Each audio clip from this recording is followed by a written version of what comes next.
não há nenhuma possibilidade da gente deixar a Libra. Nós não somos contra a Libra. Olá, este é o Poder Entrevista. Eu sou o Dini Nascimento, repórter do Poder 360 e vou entrevistar BAP, presidente do Clube de Regatas do Flamengo. O empresário Luiz Eduardo Batista tem 65 anos.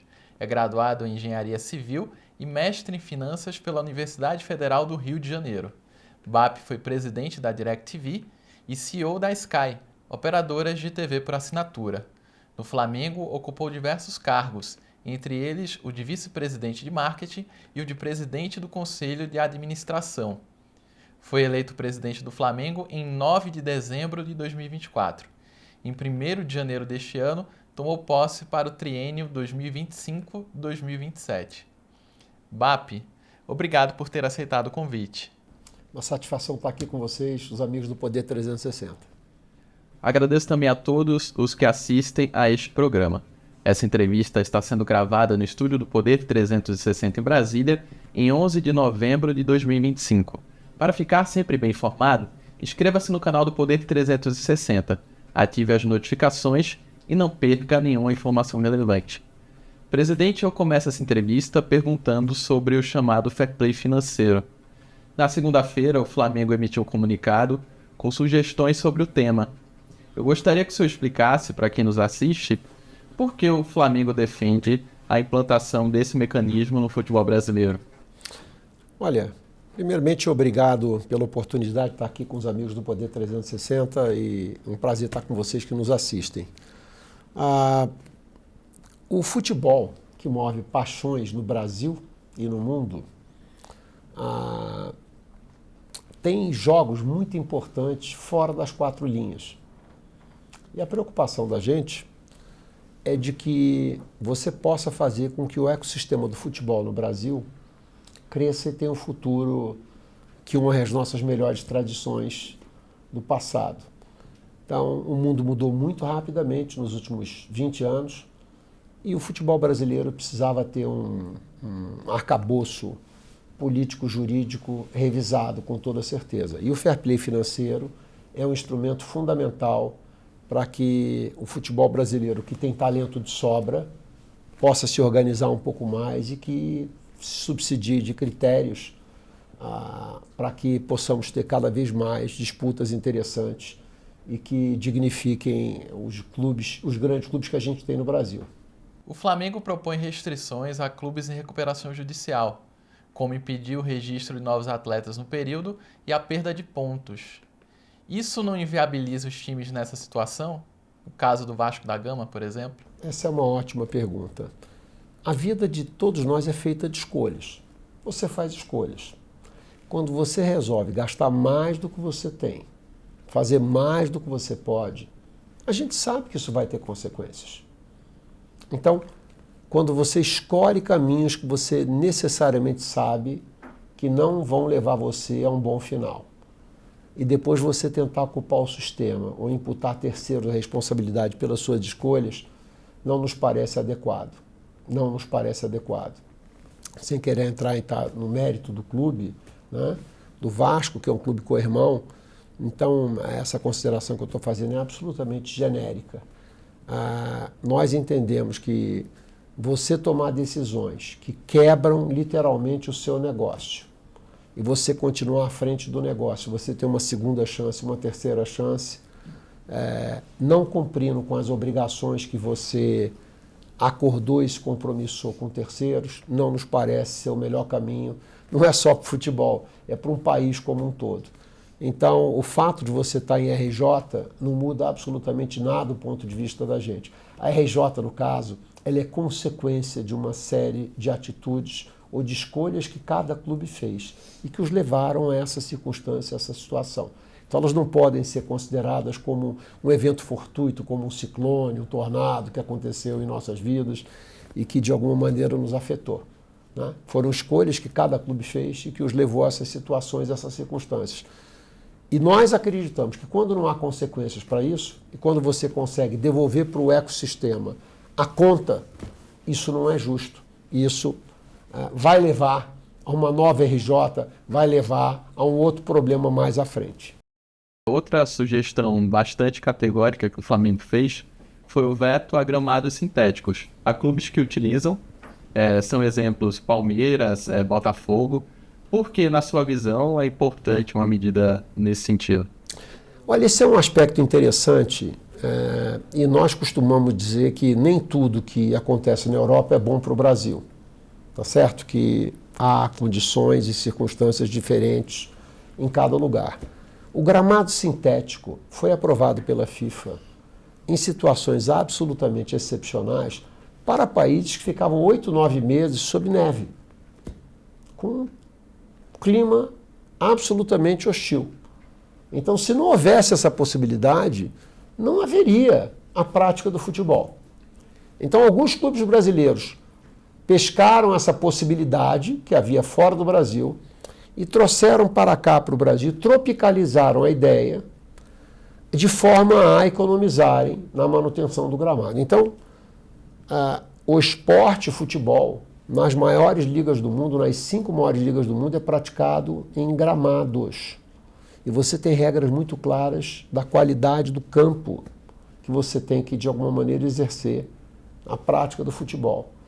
Então, quando você tem um gramado diferente, quando você tem um gramado de plástico, que é o dito gramado sintético, você cria uma iniquidade, porque a bola quica é diferente, o ritmo dela é diferente, o impacto nos atletas é diferente. De onde veio essa ideia, né, onde o clima é inclemente, você joga 45, 50 partidas por ano. No Brasil você joga 75, 80.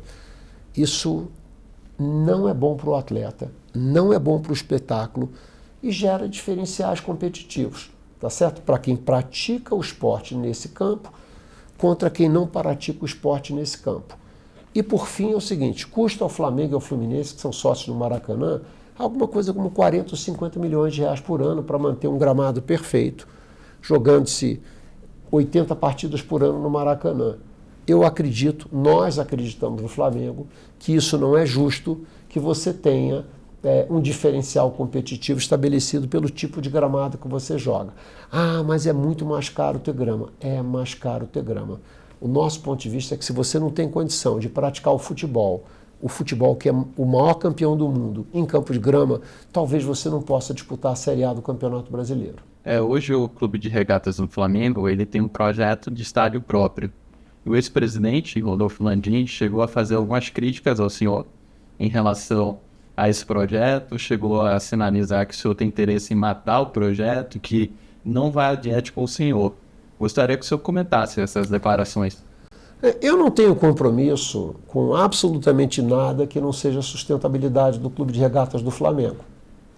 Esse projeto teve uma chancela da Fundação Getúlio Vargas dizendo que, se executado nos melhores cenários possíveis, o que ele sugeriu como alternativa para o Flamengo, daria um projeto de longo prazo com 3% de retorno, abaixo do FGTS de quem nos escuta aqui.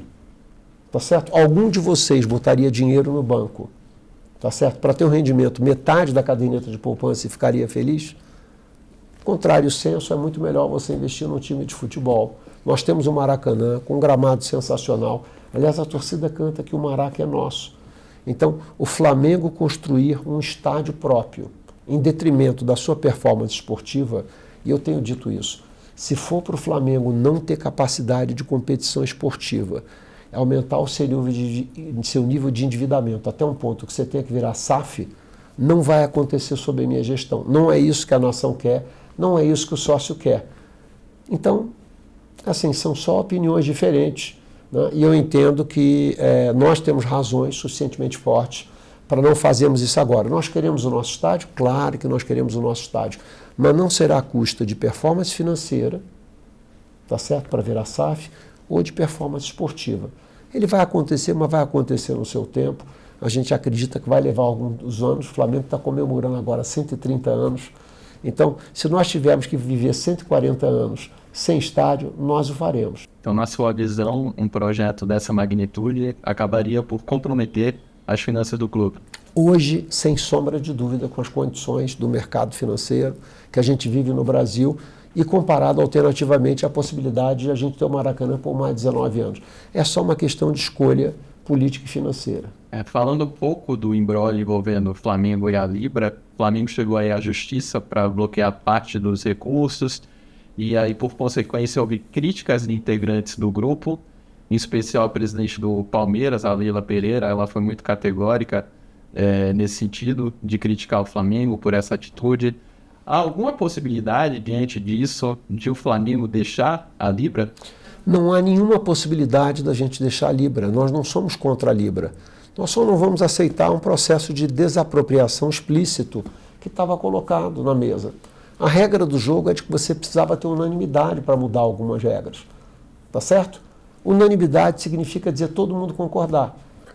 Houve uma concordância na distribuição de 70% do valor do dinheiro, que vai ser discutido e vai ser dividido de forma 40% igualitária, 30% por performance esportiva e 30% pela audiência que cada clube tem. Nos 30% de audiência, o Flamengo não vai abrir mão daquilo que lhe pertence. Nós já aceitamos discutir os 70% de maneira razoavelmente igualitária. Os 30% restantes vale quanto pesa cada um. E o Flamengo pesa muito mais do que os demais clubes. É tão simples quanto isso. Então, o incômodo é que alguns ali acreditavam que a nossa gestão aceitaria esse processo de desapropriação de forma pacífica e passiva. Não foi o que aconteceu. Nós estamos fazendo valer os nossos direitos. Agora está nas mãos da justiça. Hoje, os principais clubes do futebol brasileiro estão divididos em duas ligas. Tem a Liga Forte União e a Libra, do qual o Flamengo faz parte. Diante desse cenário, tem alguma perspectiva de o futebol brasileiro ter uma liga de futebol, o Campeonato Brasileiro, organizado pelos clubes finalmente, que era uma coisa que se imaginava por um bom tempo? Olha, eu entendo que conceitualmente sim. Se eu entendo pela atitude dos clubes, para vocês que são torcedores de outros clubes, inclusive do Flamengo, minha opinião pessoal, não. Por quê? Porque não se pensa no ecossistema, não se discute o todo, cada um discute o seu umbigo que lhe é de interesse. Eu entendo que quando você fala de uma nova liga, você poderia ter os clubes cuidando da organização do campeonato, como você fala, da parte de tabela, da parte de regulamento geral de competição, toda a parte de governança. Esse é um lado do assunto. O outro é a parte comercial. Eu tenho dito e vou repetir, o Flamengo não aceita ser emasculado por nenhuma razão. Porque eu fui de televisão há muitos anos, eu conheço como funciona isso e eu sei de onde vem o dinheiro para cada clube. Então eu tenho costumado dizer o seguinte, eu tenho uma cobertura que vale 10 milhões, você tem um conjugado que vale 1 milhão. Nós vamos nos juntar para criarmos uma sociedade. Do ponto de vista do Flamengo, você faz uma sociedade para que 11 vire 21, certo? Para que a gente cresça. Os demais clubes pensam em desapropriar os 10 do Flamengo. 10 mais 1, 11, dividido por 2, 5,5. Não vai acontecer. Sem o crescimento do bolo, nada nem ninguém vai ganhar mais dinheiro no Brasil. O Flamengo está feliz com o que ele tem. Agora, para nós nos emparcerarmos, você que está nos ouvindo, você viraria sócio de quem só quer tirar valor de você, só quer extrair valor de você? A gente vira sócio de alguém porque a gente acha que a gente vai fazer 1 mais 1 dá 3 na matemática dos sonhos e dos negócios. Não é verdade? Então, se não houver essa possibilidade, o Flamengo não vai se mover nesse sentido. Mas, conceitualmente, no âmbito da sua pergunta, que é possível, já que você tem uma postura e uma atitude um pouco diferente. O Flamengo está satisfeito com a implantação de um novo calendário por parte da CBF em 2026? Qual é a sua opinião a respeito? Eu entendo que esse é um assunto delicado, polêmico. Não existe uma solução imediata para isso. Eu entendo que a CBF fez um bom trabalho em começar um processo de transição, porque isso vai ser um processo de transição. Isso é mais ou menos como você pousar um Boeing, entendeu? Com 300 passageiros dentro. Ele não desce na vertical, ele vai descendo aos poucos. Então, o primeiro movimento foi para 2026. Eu acredito que esse movimento é um movimento bem planejado. Espero que ele seja bem sucedido. Ele tem desafios incrementais, como a Copa do Mundo, que vai impor a gente uma paralisação de 30 dias, né, na medida que você tem mais países disputando a Copa do Mundo.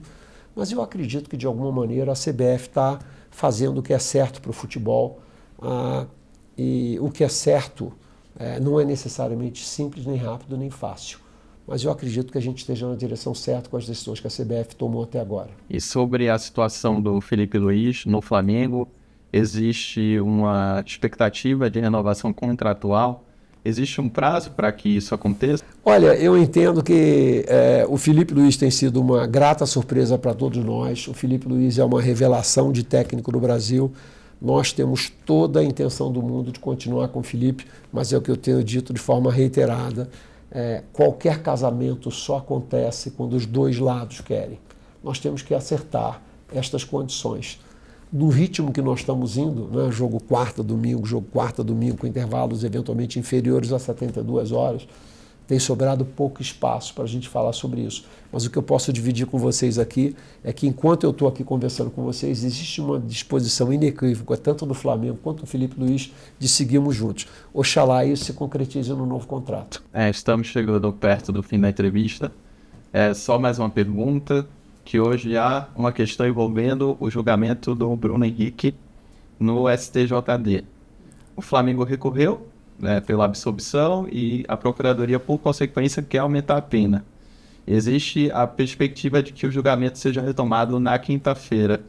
O senhor avalia que há algum espaço para revisão de pena? Olha, eu não sou um especialista no assunto e eu tenho plena confiança que o STJD está absolutamente preparado para tomar essa decisão, né? Seria mentira se eu dissesse aqui na frente de todo mundo que não tem um efeito contaminação no presidente do Flamengo enquanto torcedor. Claro que como torcedor, né, que o presidente eu desejo que o Bruno Henrique seja absolvido. Mas eu entendo que existem instâncias, né, na vida exatamente para minimizarem esses aspectos emocionais.